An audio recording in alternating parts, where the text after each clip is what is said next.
はい、原田専門家ドエースドエスドエスドエスということで始まりました原専ラジオ。今日は何をお話ししようかなと考えてたんですけども、何も話すことがないのでこれを話したいと思います。これはね、もう普遍人類のすべての人が抱える普遍的な問題です。どうしてお腹が減るのかなを考えてみたいと思いますね。子供の頃歌ったでしょ。どうしてお腹が減るのかだね。答えが出ないですよ。わかんないでしょ。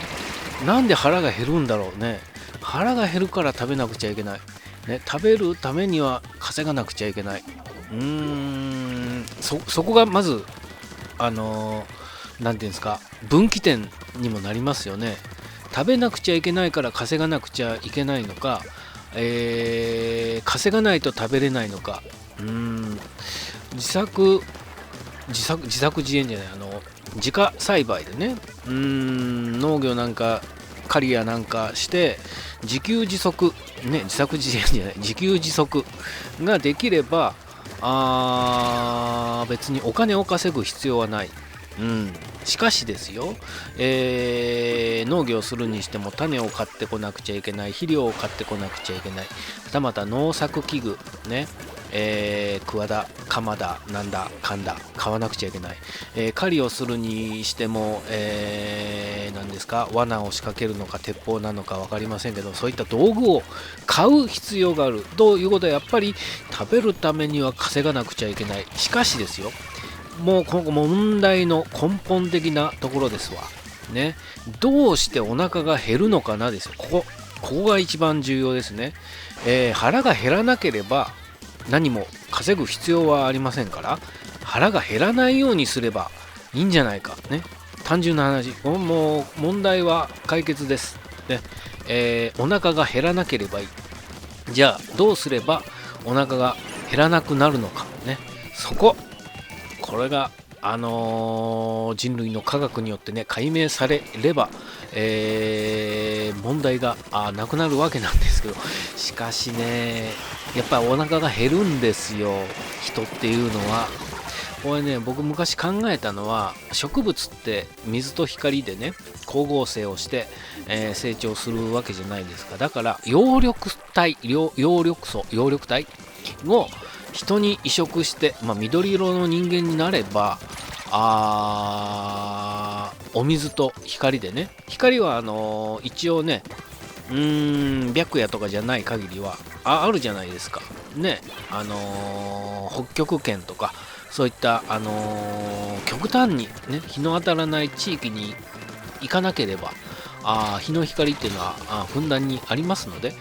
あとは水ですね、水。なのでそれさえあれば、地球上にはありますからね、今のところ。水の問題はあるにしても、光は当たっておりますからね。あとは葉緑体をいかに人間に取り込めるかね。変換装置と言いましょうか。それがどういったもの、細胞でね移植してそれをね、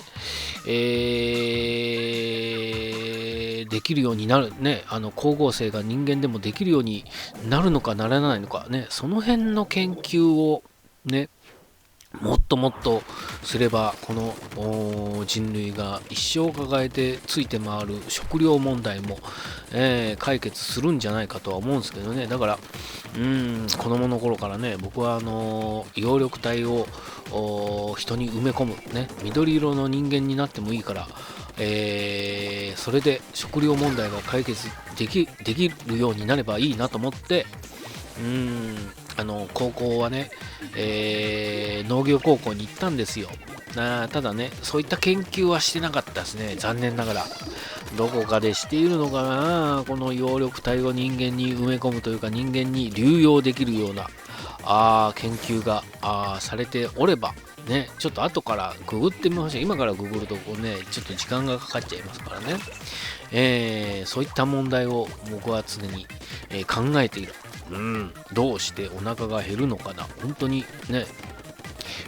まず動かなければ、ね、カロリーを消費しなければ、そうですね、数値化、あらゆるものを数値化して、数値で捉えて考えるようにすると、お腹が減るから、活動するためにはカロリーを消費するわけですから、カロリーを摂取しなくちゃいけないね、ということでお腹が減るんでしょう。カロリーが減ってきたイコールお腹が減ったと、いうことなんでしょうが、昔これね、今は E テレ、教育テレビで当時もびっくりしましたよ。脳のね、空腹中枢っていうのがあるんです。その空腹中枢が刺激されるとお腹が減ったと言ってご飯を食べたくなると。で、猫の額を切開しましてね、頭蓋骨を開けて、その空腹中枢に、電極を刺して、餌を与えていない猫に、空腹中枢を刺激して、お腹が減ったとなったら目の前の餌をバクバク食べる。で、空腹中枢、満腹中枢を今度は電極で刺激するとお腹が減っているにもかかわらず、ご飯を食べないっていうのを教育テレビでやってたんですよね。それ僕 見ました。猫の額をね、こう頭蓋骨開いて脳に直接電極を刺している、まるでロボトミーのような実験を教育テレビでやってたのを僕昔見た覚えがあるんですよ。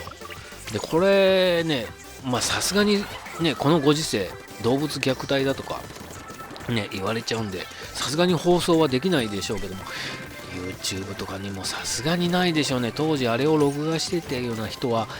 おそらくいないとは思うんで、これはね、その映像を見たいと思ったらもうね、 NHK の職員になってその資料映像を引っ張り出すしかない。ね、しかしあれは見たい、もう一度見たいね。もう一度見たい映像といったら、それになりますね、僕は。見てみたい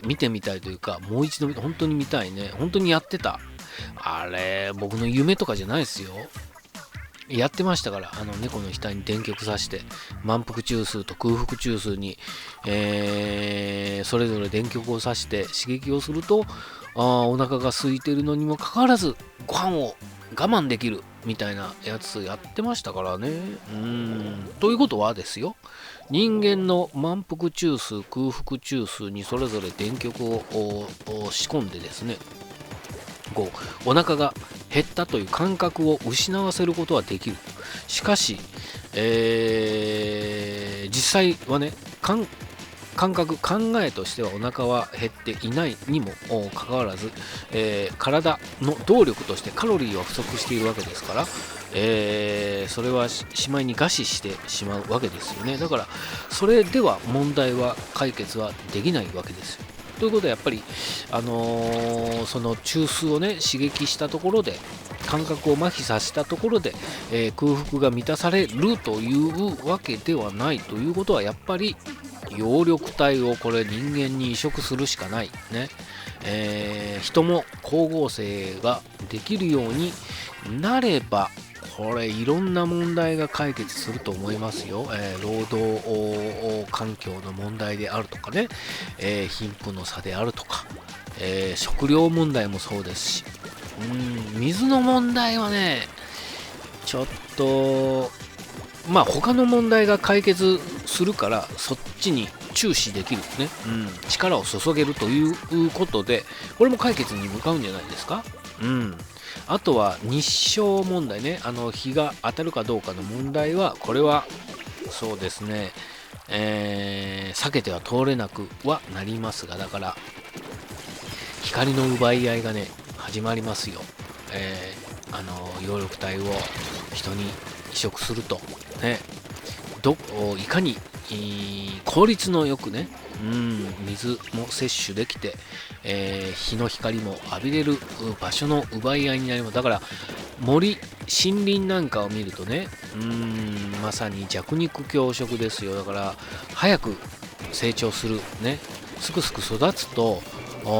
日の光を浴びれるんですが、逆に影を落としてしまうから周りの人に日の光を与えなくなるという、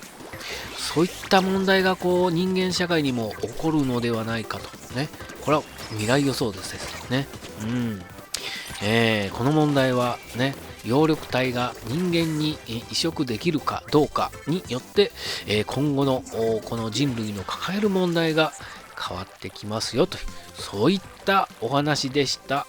チャンネル登録と高評価、あとね、毎月出ています水道橋博士のメルマー旬報で僕も連載、毎月じゃないんですよね、月3回出てるんですよ。のうち、最終10日分ですねに連載しておりますので、ぜひぜひそちらもご覧いただければなと思います。こういったくだらないこともくだらないことしか書いていないかもしれないね。よろしくお願いします。ありがとうございました。